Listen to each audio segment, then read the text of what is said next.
At the end of this year's session, the General Assembly and the governor were quick to publicize that they balanced next year's budget with no tax increases.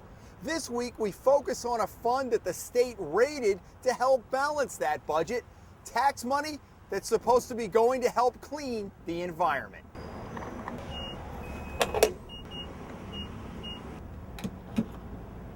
Every time motorists fill up in Rhode Island, half a penny of each gallon goes toward a state insurance fund used to clean up property like this one, where underground storage tanks once leaked gasoline into the ground. The program, run by the State Department of Environmental Management, has paid out $53 million over the past 13 years to clean up hundreds of parcels, some of which might have remained abandoned. For years, the program worked well. Claims were approved by a board and paid out within months of filing. The original penny-a-gallon tax generated more than $4 million a year. But that all changed 2 years ago when the governor's office, with the support of the General Assembly, cut the tax to half a penny, giving the other half penny to the chronically ailing Rip-the-Bus program. We pushed hard not to have that reduction go forward. DEM Assistant Director Terry Gray oversees the cleanup program.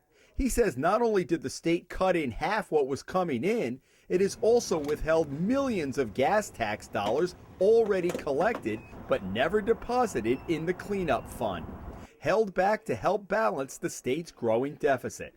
That means property owners who have to front the money for cleanups and are then reimbursed by the state from the fund are not getting paid. Right now, we're about $1.2 million behind in claims. What's been the practical effect of that? It's a delay. So as a station owner, what people are doing is they're waiting for their reimbursement for an additional 6 months beyond what happened in the past. And usually, if things work the way they're supposed to, you submit it by that deadline, you should have your money in around 3 months. Usually it takes maybe 6 months, tops. Anthony Paolino has cleaned up 2 contaminated properties using the state fund. This one in Foster, which continues to operate as a gas station, and this land in the heart of Patuxent Village, which was an abandoned gas station that he bought, cleaned up, and turned into condos, putting the property back on Warwick's tax rolls. Paolino fronted and has been reimbursed for hundreds of thousands of dollars of cleanup costs.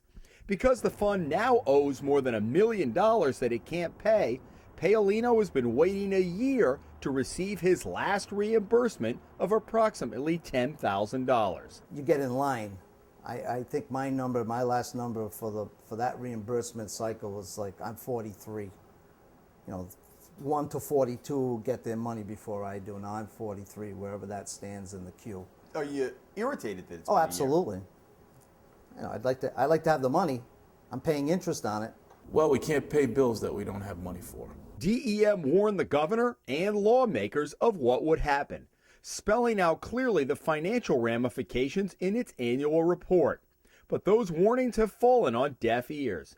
Gray is concerned that businesses on a tight financial margin will stop cleaning up because they are unwilling to wait an extended time for reimbursement. The last thing we want to do is scale back the cash flow situation so that cleanup stops.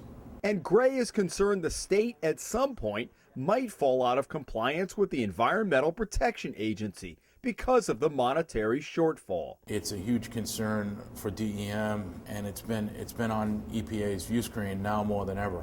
They're looking at our backlog, and they're looking at